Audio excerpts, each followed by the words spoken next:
Bob Esponja siempre tuvo una identidad única. Un dibujo que podía pasar de lo cómico y adorable a lo absolutamente surreal y desconcertante en cuestión de segundos. Pero entre todos sus episodios, hay uno que ha sido malinterpretado durante más de una década. Un capítulo tan extrañamente inquietante que muchos fans simplemente lo ignoran. Estoy hablando de SpongeBob. Un episodio envuelto en misterio, silencioso, caótico y perturbador.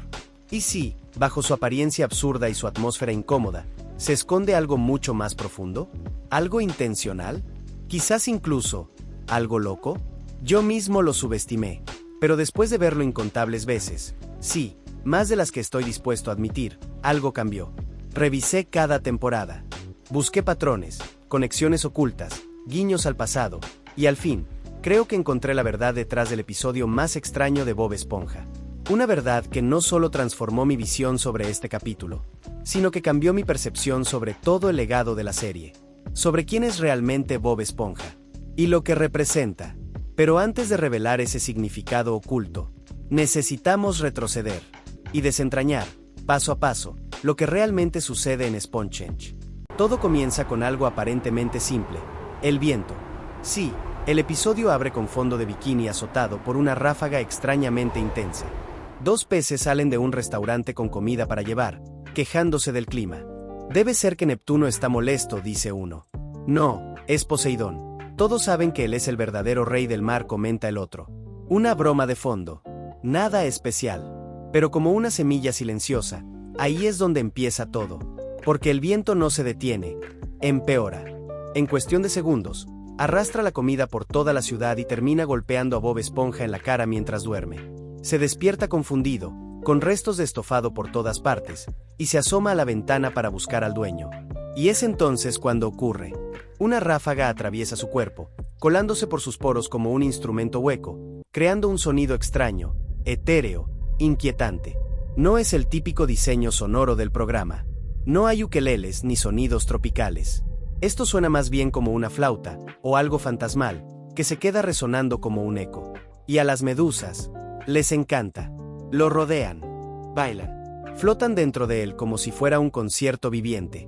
Es como si su cuerpo fuera una antena musical sintonizando la melodía perfecta. Y lo peor, no se detienen. Incluso con la llegada del día, más medusas llegan. Se convierten en una multitud.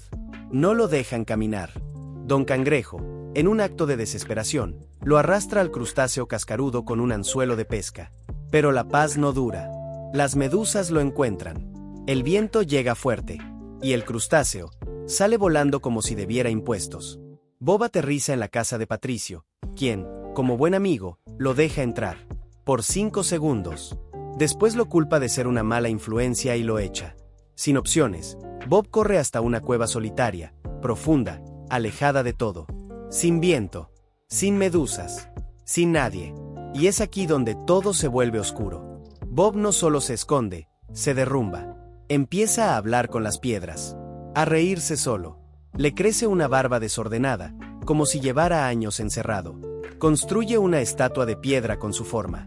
No como adorno, sino como compañía, para tomar el té, para conversar. Y cuando el viento toca esa estatua, el mismo sonido extraño vuelve. Las medusas lo escuchan, regresan. Y Bob tiene una idea. Empieza a construir más. No una, ni dos. Decenas de estatuas gigantes de sí mismo, formando un círculo, cada una tallada con precisión para que el viento cante a través de ellas. Un coro de piedra. Una sinfonía del viento. Ya no huye del problema.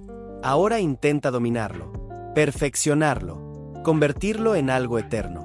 Y funciona. Las medusas, hipnotizadas, se quedan con la música. Y por primera vez en quién sabe cuánto tiempo, Bob es libre. Vuelve a fondo de bikini, esperando volver a casa. Pero no hay casa, ni ciudad, ni nadie. Todo ha desaparecido. Mientras él se obsesionaba con construir algo perfecto, el mundo siguió sin él. Saltamos 3000 años en el tiempo. Unos alienígenas miran las esculturas como arqueólogos del futuro, preguntándose quién las hizo y por qué. Y así termina el episodio. Sin chistes, sin resolución, solo el viento y una risa lejana. Un final abierto, oscuro, muy lejos de la estructura clásica de 3 actos. Aquí no hay moraleja ni cierre. Solo preguntas. ¿Por cuánto tiempo estuvo Bob en esa cueva? ¿Por qué sigue soplando el viento después de 3000 años? ¿Qué pasó con el resto de fondo de bikini? Silencio. Nada de respuestas. Y para muchos fans, ese fue el problema.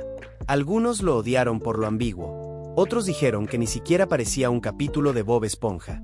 Desde el primer minuto, el tono está apagado. Sin bromas bobas, sin ukeleles felices. Solo el viento y la atmósfera inquietante.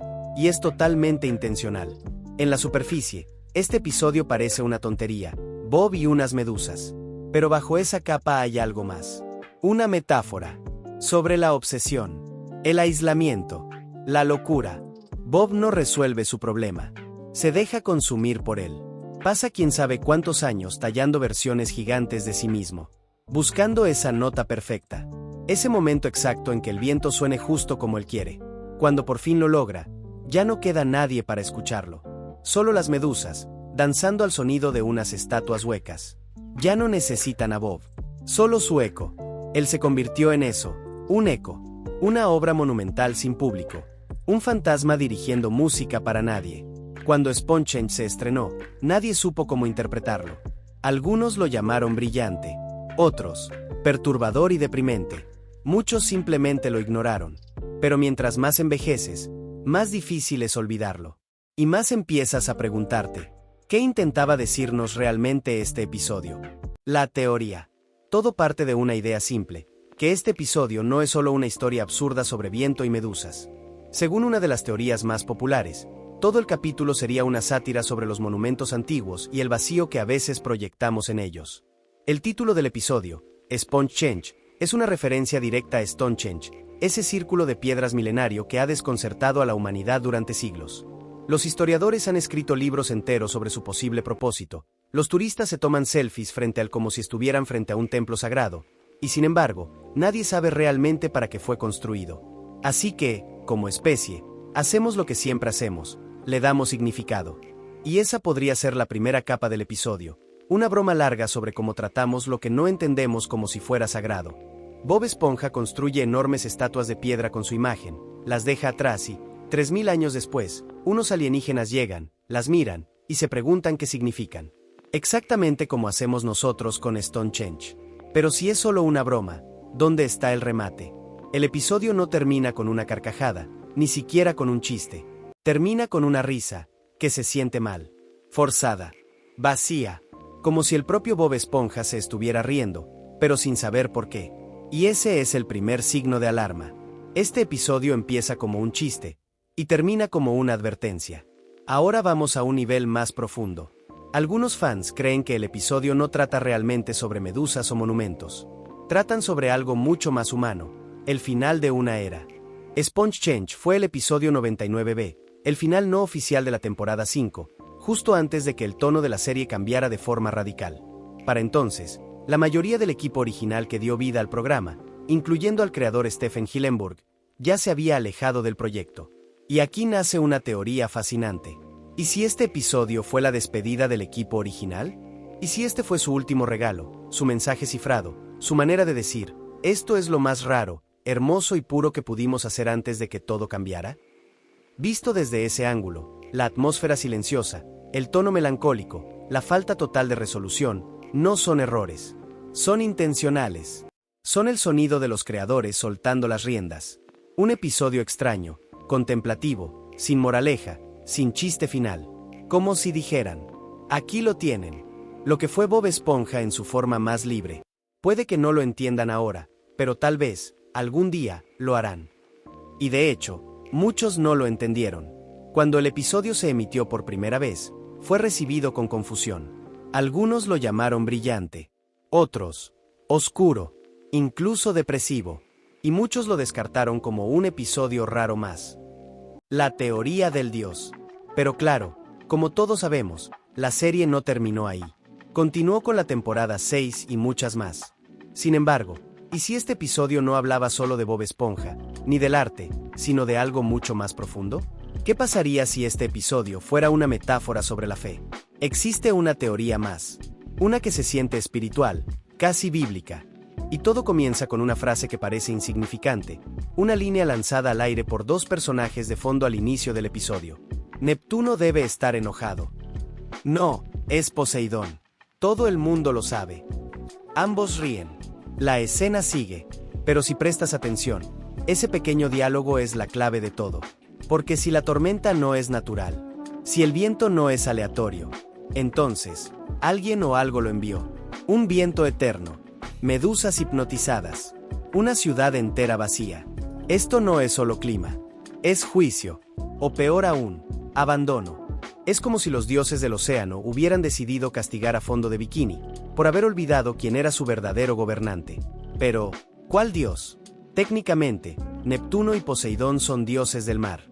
Neptuno, de la mitología romana. Poseidón, de la mitología griega. Y aunque el show ha jugado con ambos nombres, hay un detalle extraño. Desde el inicio de la serie, jamás se había mencionado a Poseidón. Hasta este episodio. Sí, apareció luego en la película Sponge on the Run, pero esa cinta está casi totalmente desligada del universo original.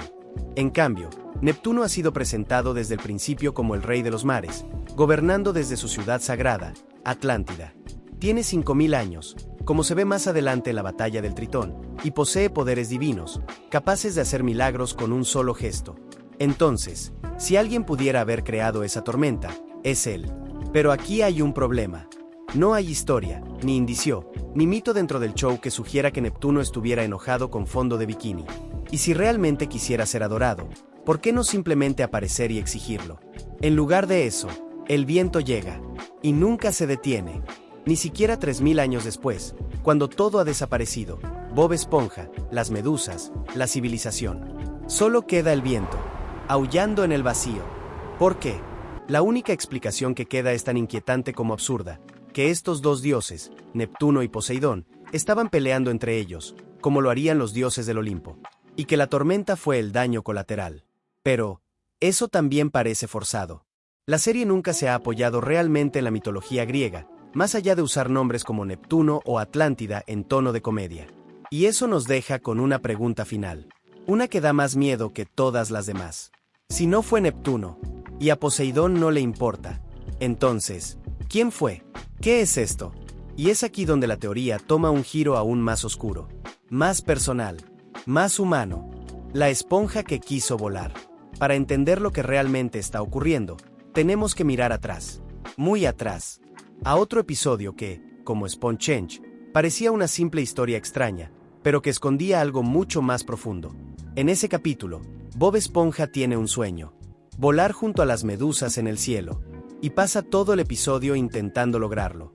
Fracasa, se humilla, se cae, se levanta, hasta que al final, lo logra. Por un momento, lo imposible se vuelve real. Está en el cielo, libre, feliz. ¿Y cómo reacciona la ciudad? Lo odian por ello, lo desprecian, se burlan, lo rechazan por atreverse a ser distinto. Solo cuando se estrella y renuncia a su sueño, vuelven a aceptarlo. Y entonces, Bob dice una frase que hoy, viendo hacia atrás, duele mucho más. Me odiaron cuando lo intentaba, pero me amaron cuando fracasé. Y por eso, el mundo lo expulsa. Así que se esconde. Pero cuando vuelve, el mundo ya se ha ido. Es una lápida, una advertencia, un eco perdido de nuestra esponja que alguna vez solo quiso volar. Después de la película de Bob Esponja, la cual su creador, Hillenburg, planeó como el final definitivo, casi todo el equipo original se fue, su creador incluido. Él no quería que Bob Esponja se volviera otra franquicia sin alma. Quería que terminara mientras aún significaba algo.